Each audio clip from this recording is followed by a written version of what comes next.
Kita lanjutkan ke pembahasan soal nomor 6. Peta dan data pada gambar berikut berhubungan dengan apa? Nah, kalau kita perhatikan, peta ini menjelaskan tentang kejadian gempa bumi pada tahun 2017. Nah, karena dia gempa bumi, maka berkaitan dengan batas lempeng tektonik. Tidak mungkin dengan lokasi palung laut yang dalam. Titik gunung api juga tidak mungkin kecuali erupsi gunung api. Terus badai siklon ini berkaitan dengan fenomena angin dan hujan, tidak mungkin. Radiasi nuklir inti bumi juga tidak mungkin. Nah, jadi gempa itu bisa disebabkan oleh pergerakan lempeng tektonik, baik itu pergerakan secara divergen, transform maupun konvergen. Divergen itu pergerakan lempeng yang saling menjauh. Jadi ada dua buah lempeng yang saling menjauh. Yang kedua itu transform, pergerakan lempeng secara sesar mendatar atau berpapasan. Terus ada konvergen, pergerakan lempeng yang saling bertabrakan. Maka nanti akan menghasilkan gempa bumi. Makanya jawaban untuk nomor 6 adalah yang A. Soal nomor 7. Indonesia dan Republik Demokratik Kongo sama-sama memiliki gunung api, namun dengan sifat yang berbeda, yaitu, jadi apa beda antara gunung api yang ada di Indonesia dengan yang ada di Demokratik Kongo? Karena yang ditanyakan soal di sini adalah sifat, maka berkaitan dengan komposisi magma yang dihasilkannya. Komposisi magma yang dihasilkannya tadi berkaitan erat dengan pola pembentukannya. Kalau kita perhatikan geologis negara Indonesia, maka negara Indonesia itu terletak pada pertemuan 4 buah lempeng, 3 lempeng mayor dan 1 lempeng minor. Lempeng Eurasia, lempeng Indo-Australia, lempeng Pasifik itu lempeng mayor, lempeng utama, sedangkan Filipina itu lempeng minor. Lempeng Eurasia itu lempeng benua, dia senantiasa bergerak ke arah selatan. Lempeng Indo-Australia, sebagian ada samudra, sebagian ada benua, dia senantiasa bergerak ke arah selatan. Lempeng Pasifik itu lempeng samudra, dia senantiasa bergerak ke arah barat. Maka kalau kita perhatikan pola pergerakan lempeng di Indonesia secara konvergen. Pergerakan secara konvergen itu pergerakan dua buah lempeng yang saling bertabrakan. Contoh ada lempeng Eurasia dengan lempeng Indo-Australia. Eurasia lempeng benua, Indo-Australia itu lempeng samudra. Karena sifat dari dua buah lempeng ini berbeda, maka lempeng samudra karena dia lebih berat, maka dia akan menghunjam ke lempeng benua. Nah, ini disebut dengan zona subduksi atau batas konvergen. Nah, di sepanjang zona subduksi inilah terbentuknya gunung api.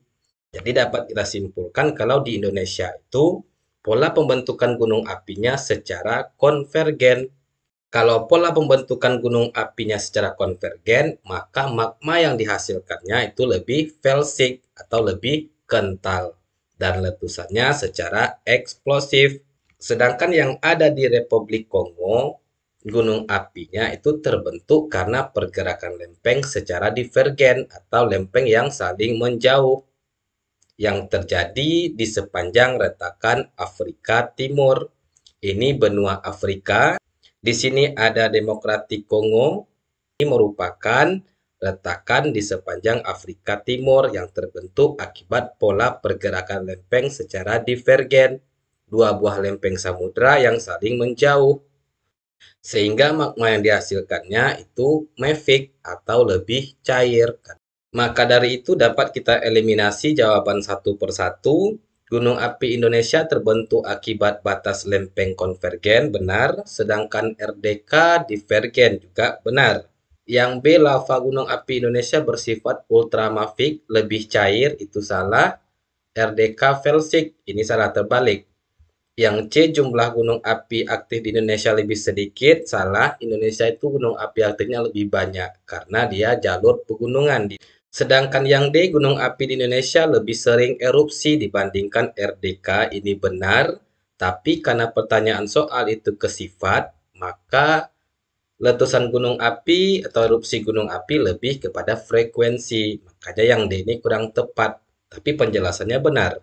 Yang E, gunung api di RDK tidak terlalu berbahaya karena jauh dari pemukiman penduduk. Nah, ini juga salah. Maka jawabannya adalah yang A. Soal nomor 8. Gambar di bawah ini merupakan salah satu dampak dari gempa di Taiwan awal April 2024. Disebut apakah peristiwa ini? Oke, kita bahas satu persatu. Aliran lahar adalah campuran lava dari air yang mengalir dari gunung api. Di sini tidak ada tanda-tanda gunung api, maka salah jawaban yang A. Yang B ini longsor terjadi ketika tanah atau batuan bergerak turun lereng, biasanya dipicu oleh hujan atau gempa. Nah, ini benar yang B.